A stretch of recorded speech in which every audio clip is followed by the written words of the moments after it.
માંગરોળમાં કંપનીના કર્મચારીએ જ ચોરી કરી કંપનીનો આસિસ્ટન્ટ કેશિયર 8 લાખ લઈને ફરાર થઈ ગયો.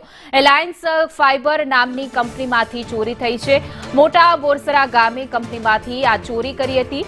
કેશિયર ચંદ્રશેખર 3 વર્ષથી કંપનીમાં કામ કરતો હતો.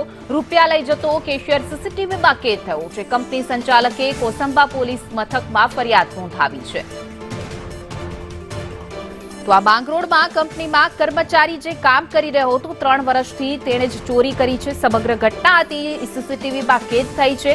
આ ચોરી કરી ફરાર થઈ ગયો છે આરોપી. હવે પોલીસ મથકમાં ફરિયાદ નોંધાવી છે સંચાલકે. સીસીટીવીના આધારે હવે પોલીસ તપાસ કરી રહી છે. એલાયન્સ ફાઇબર નામની કંપનીમાં ચોરી કરવામાં આવી. મોટા બોરસરા ગામની આ કંપની કે જ્યાં 3 વર્ષથી કામ કરી રહેલા કર્મચારીએ જ ચોરી કરી ચોરીને અંજામ આપ્યો.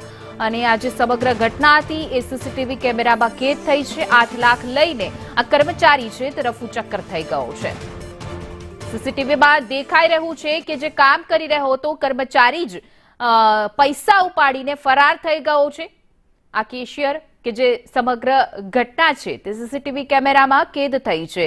કેશિયર ચંદ્રશેખર 3 વર્ષથી આ કંપનીમાં કામ કરી રહ્યો હતો. ઓફિસના સીસીટીવીમાં સમગ્ર ઘટના કેદ થઈ જતા મામલો સામે આવ્યો. ત્યારબાદ સંચાલકે ફરિયાદ નોંધાવી છે. પોલીસે તપાસ આદરી છે.